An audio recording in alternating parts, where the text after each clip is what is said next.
Welcome back to Brain Bitesize. Stay tuned if you've ever wondered whether that quiet, thoughtful ISFJ in your life has a crush on you.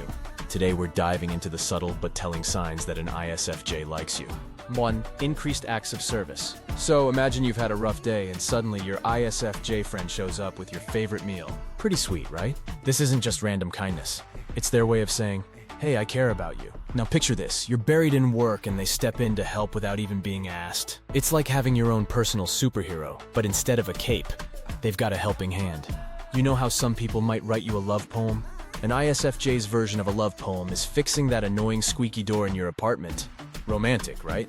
One day I noticed my ISFJ friend always knew exactly when I needed a break. They'd appear with coffee just when I was about to lose it. These are short gestures, but they mean the world. In essence, ISFJs express their feelings not with grand declarations, but through small, consistent acts of service. They show love by making your life a little bit easier.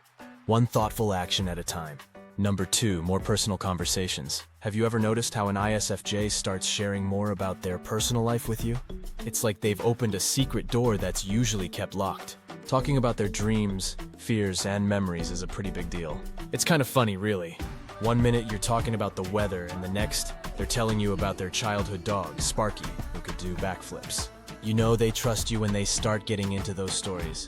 Think of it like peeling an onion, but without the tears. Each layer they reveal is a deeper part of who they are, and it takes time and trust to get there. Sometimes they might hit you with a profound thought out of nowhere, leaving you both impressed and a bit baffled. Short chats mix with these deep dives, keeping you on your toes. I remember when my ISFJ friend first shared something really personal with me.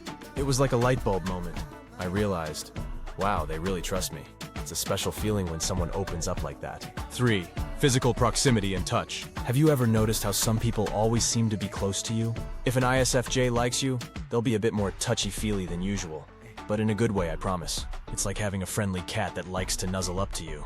They're not jumping on you or anything. They're just always nearby, offering quiet comfort. One day I realized my ISFJ friend always found little excuses to be close. A pat on the back here, a casual touch on the arm there. They had a quota for physical contact they needed to fill. It's subtle, but it's definitely a sign. Do you know how, in movies, there's that lingering handshake that lasts just a second too long?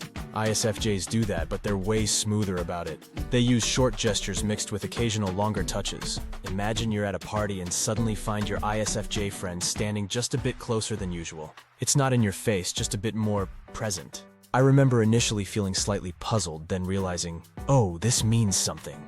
Number 4, consistent attention and support.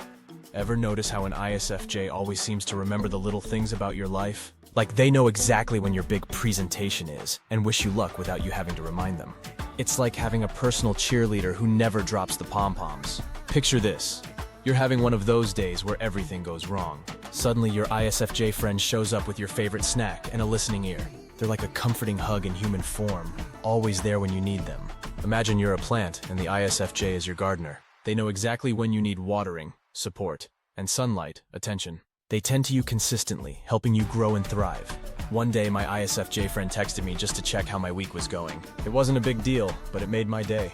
Short messages, long phone calls, they mix it up, showing they care in all sorts of ways. I remember the time I was feeling really down, and my ISFJ friend noticed without me saying a word. They gave me a pep talk that turned my whole day around. Their support feels like a warm blanket on a cold day. Number 5, hesitation to make the first move. So, you've been hanging out with an ISFJ for a while, and you're wondering why they haven't made a move yet. It's simple. They're probably a bit scared of rejection.